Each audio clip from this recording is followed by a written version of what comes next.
You just finished reading the chapter with regard to learning preferences, which is a really interesting chapter.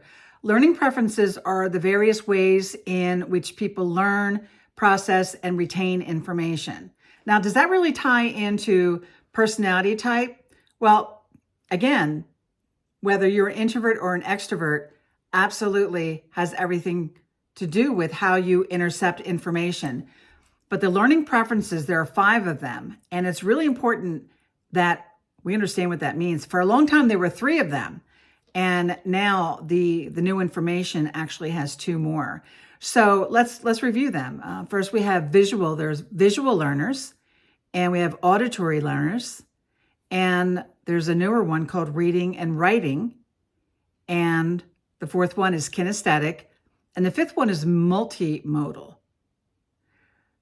So without really knowing your team or other people, you might have been able to observe some things about them that maybe you never thought about. That was their learning preference.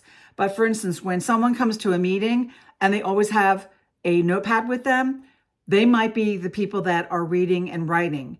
So also, we're going to talk about virtual communication in an upcoming chapter. But just remember that when you're on camera and they are watching you and they're looking down because they're writing, that does not mean that they're disinterested or disengaged. It means that they need to write things down in order to remember it. Also, visual learners as well. Sometimes you'll know there's people with a photographic memory that they can actually write things down. They're so visual that they can actually remember that in their brain. Auditory learners are those people who are really great at listening to podcasts. They're fantastic at taking information in. They don't necessarily always have to write it down. But again, we should know that we have people like kinesthetic, and those are the folks that they need to move around. I like to talk about them because I remember many times being in large sales or big national meetings, and sitting still is really difficult. I think it's 45 minutes for an adult to sit before they've had enough. Where I encourage people, if they need to stand, they'll go in the back of the room because that's actually a physical need, right? And also the multimodal, which they're a conglomeration of all of them, if you will. So when we're talking about how to accommodate other people or in audiences' learning preferences, remember in the chapter, I give a lot of detailed information that I'm not on this video. But one thing that I do talk about that I'm hoping a lot of people just don't shoot from the hip.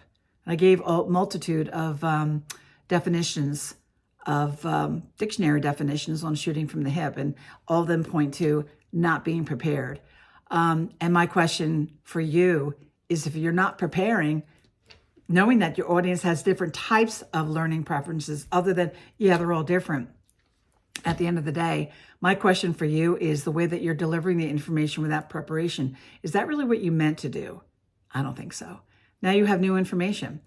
So my question for you becomes, why wouldn't you want to acquiesce to how other people receive information? Because once you go into a meeting, does that mean that you have to have videos ready and you have to have reading material or printouts or a PowerPoint presentation or have an activity for people who are kinesthetic?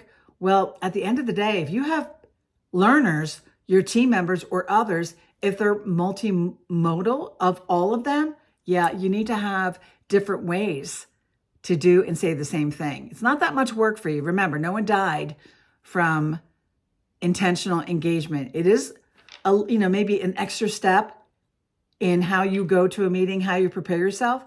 But that extra step, first of all, once you do it once, you're going to be doing it forever.